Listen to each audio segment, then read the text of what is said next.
Welcome to Geetamrit. Bhagavad Gita में जीवन के मूल प्रश्नों का उत्तर मिलता है। मैं कौन हूँ?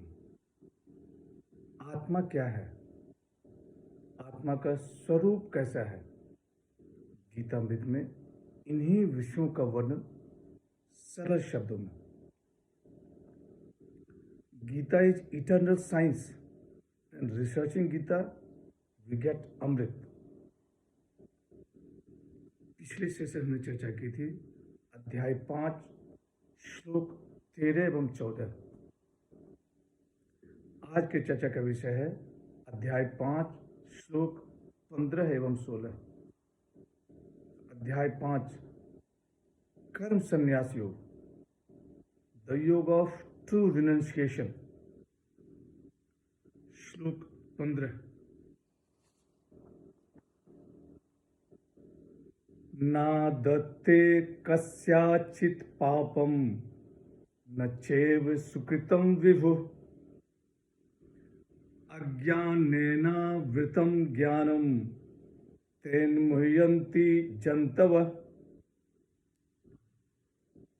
विभु प्रभु को कहा गया है।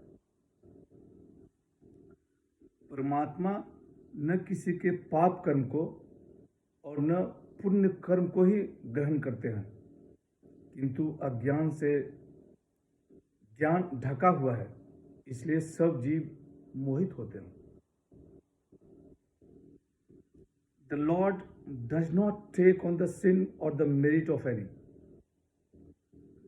Wisdom is enveloped by ignorance, thereby beings are deluded. पिछले श्लोक में कहा गया कि परमात्मा न कर्म करते हैं न कर्म करवाते हैं। यहाँ भगवान श्री कृष्ण कर रहे हैं कि परमात्मा न किसी के पाप कर्म को और न पुण्य कर्म को ही ग्रहण करते हैं।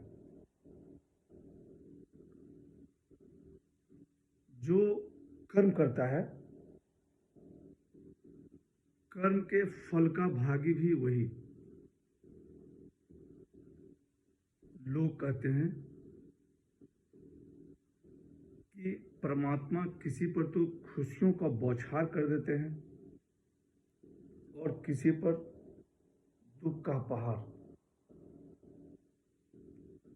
यह सत्य नहीं है। सभी कुछ मनुष्य के कर्मों पर निर्भर करता है। अज्ञानेनावृतं ज्ञानम, ज्ञान अज्ञान से ढका हुआ है। सभी के अंदर आत्मा का वास,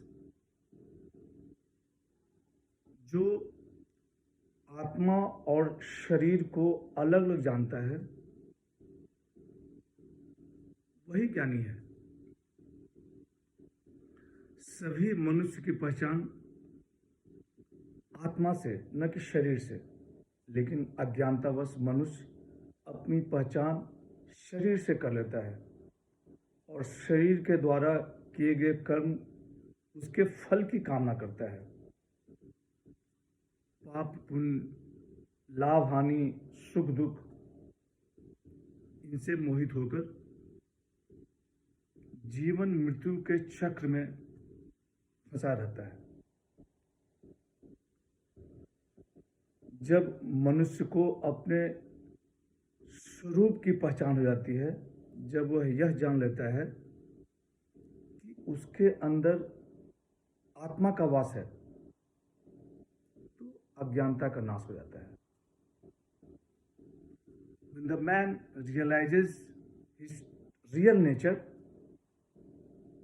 the ignorance is destroyed. श्लोक 16।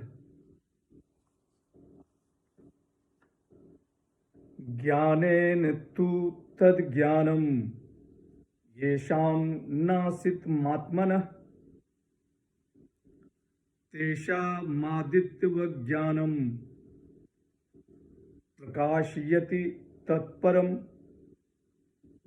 तत्परम परमात्मा को कहा गया है। परंतु जिनका वह ज्ञान आत्मज्ञान से नष्ट हो जाता है, उनके लिए वह ज्ञान सूर्य के सदृश परमात्मा को प्रकाशित करता है। अज्ञानता ही सभी दुखों का कारण।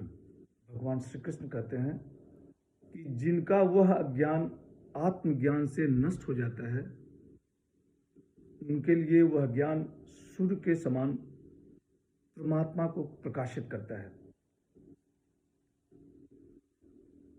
ज्ञान ही अज्ञान का नाश करता है। जिसके अंतःकरण का अज्ञान आत्म साक्षात्कार द्वारा नष्ट हो चुका है, परमात्मा का प्रकाश उस मनुष्य के अंदर से वैसे ही प्रकाशित होता है जैसे सूर्य प्रकाशित होता है। सूर्य बादल से ढक जाता है और किसी सीमित इलाके में सूर्य की रोशनी नहीं आ पाती है, लेकिन जैसे ही हवा का एक झोंका बादल को उड़ा ले जाता है, उस इलाके में रोशनी पुनः आने लगती है।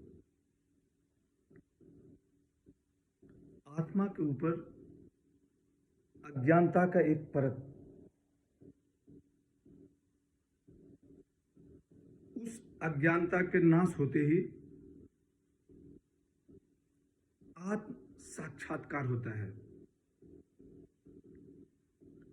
निष्काम कर्म, भक्ति, साधना या इन दोनों के साथ साथ करने से आत्म साक्षात्कार होता है। आगे के श्लोक में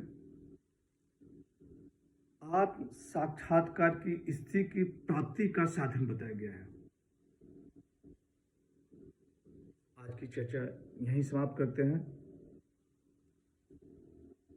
अगले सेशन में चर्चा को और आगे बढ़ाएंगे। यदा यदा हि धर्मस्य ग्लानिर्भवति भारत अभ्युत्थानम् अधर्मस्य तदात्मानं सृजाम्यहम्। हरे कृष्ण।